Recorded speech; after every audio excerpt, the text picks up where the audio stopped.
해킹을 시도한 것으로 드러났습니다. 지난 11일 사이버 보안 회사인 사이버리즌에 따르면 러시아의 루빈 설계국을 대상으로 한 해킹 공격이 있었다고 하는데요. 러시아의 루빈 설계국은 1901년에 설립되어 보레이급 핵추진 전략 잠수함과 얀센급 유도 미사일 핵추진, 잠수함, 포세이돈 핵추진, 수중 드론을 설계하였습니다. 오랜 시간 동안 잠수함을 설계한 덕분에 많은 데이터를 보유하고 있는 러시아의 보물 같은 회사입니다. 그런데 이런 러시아의 보물에 중국이 해킹을 시도한 것인데요. 해킹 앞엔 친구 없다. 러시아가 중국의 한 말인데요.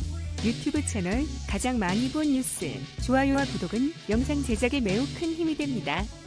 사이버리즈는 루빈 설계국의 이고로 빌니트 국장 앞으로 보내진 이메일의 RTF 문서 첨부 파일이 멀웨어에 감염됐고 이는 전형적으로 특정 대상을 노리는 해킹 수법인 스피어피싱이라고 밝혔습니다.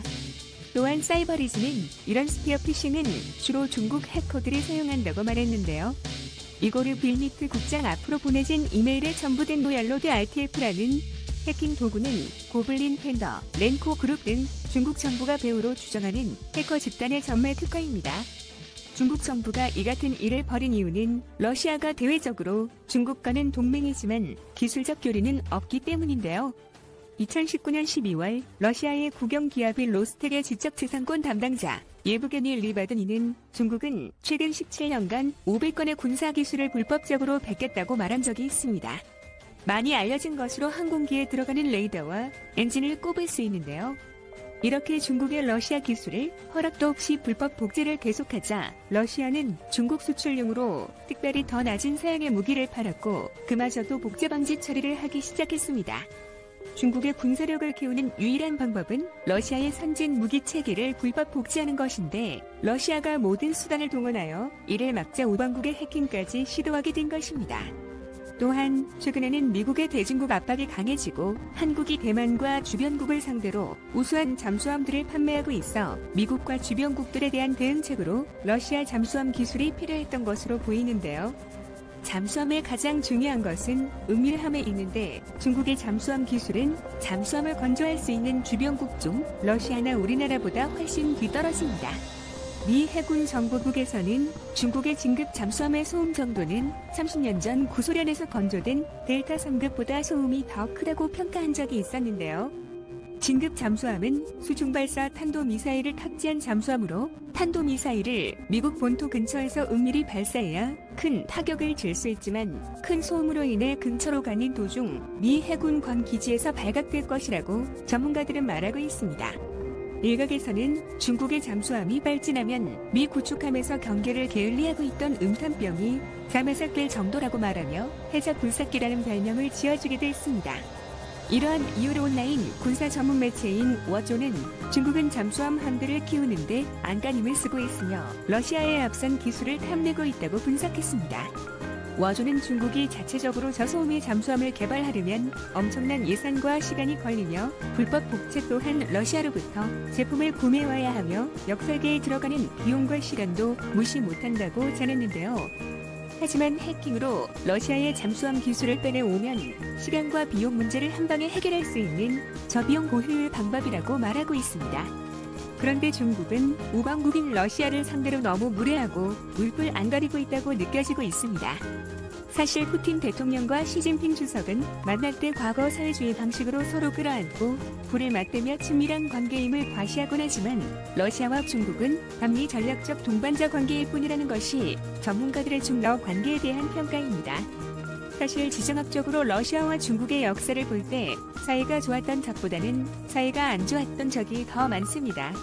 우연하게도 20세기에 들면서 2차 세계대전에서 수축국이라는 공동의 적을 시작으로 냉전 시대에는 사회주의 노선을 같이 채택하면서 현재 미국이라는 공동의 적이 러시아와 중국을 간신히 엮어놓고 있던 것인데요.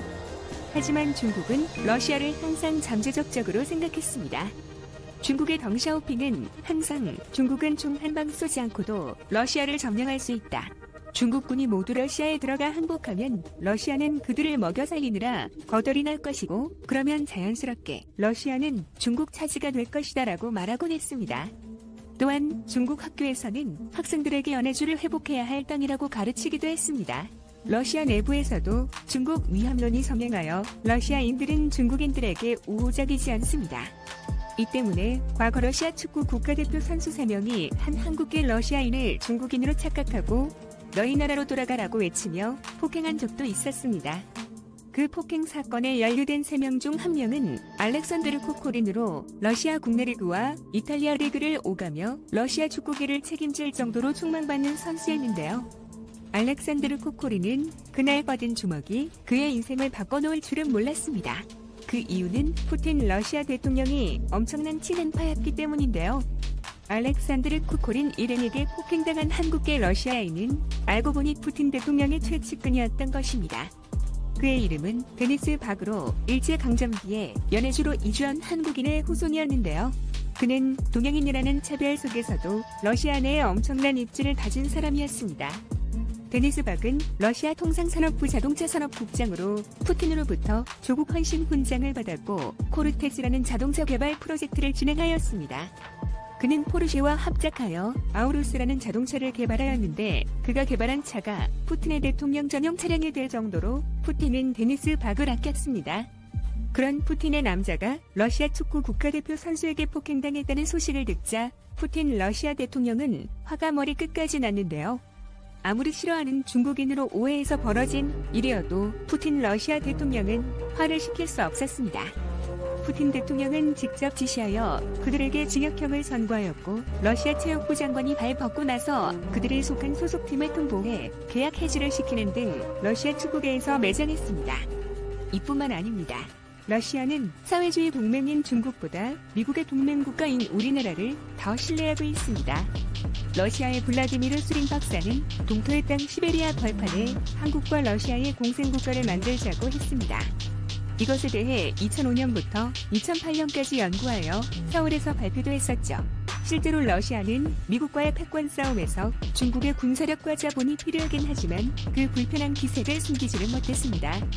러시아 정부는 우리나라 기업들이 적극적으로 러시아에 들어와 중국을 견제해주길 바라고 있죠. 하지만 우리나라는 미국과 관계를 더 신경 쓰는 눈치라고 전하고 있는데요. 수린 박사는 아예 러시아 동부의 빈 영토와 자원을 제공하고 한국의 인구와 기술력, 자본을 끌어들여 경제, 사회적 가치를 만들어 영국의 비전을 위한 공동정부를 추진하자는 구상을 했습니다. 이렇게 러시아가 우리나라에 무한 신뢰를 보내는 이유는 1998년 우리나라가 IMF 금융위기에 있을 당시 러시아도 외국에서 들여온 차관을 갚지 못해 국가 부도를 선언했는데요.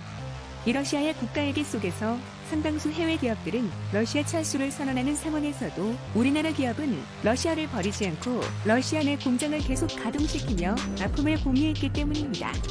이 덕분에 러시아 정부의 뇌리에는 한국 기업은 믿고 맡길만 하다가 박혀 있습니다. 그렇기 때문에 러시아 블라디보스톡 무역관이 작성한 한러 극동 포럼에서 우리나라 기업에 투자 고해를 하고 있는 상황입니다.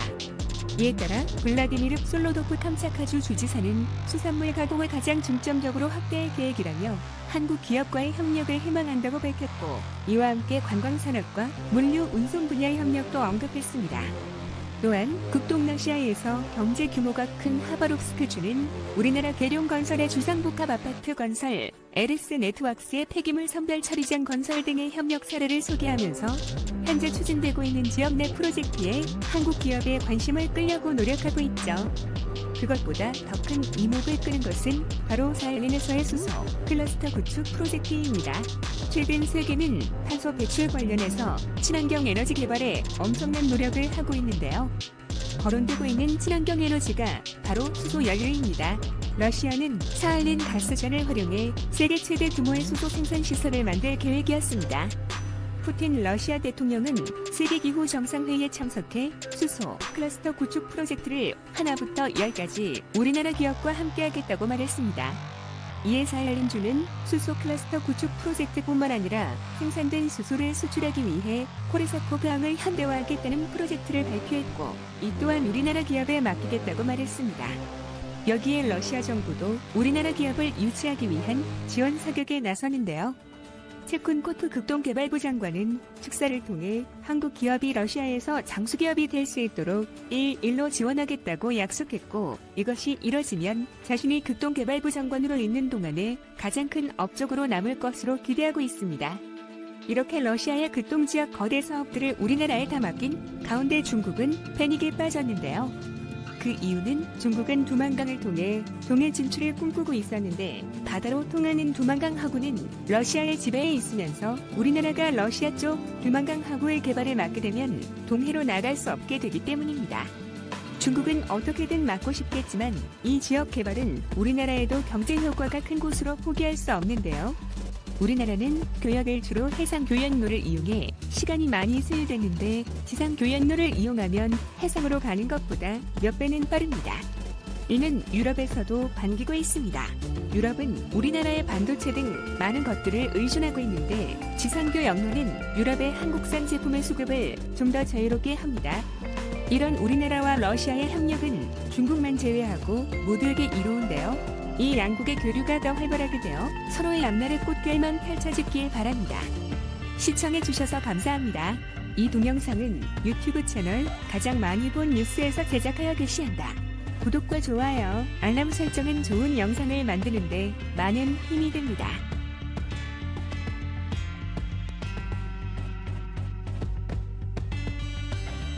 해킹을 시도한 것으로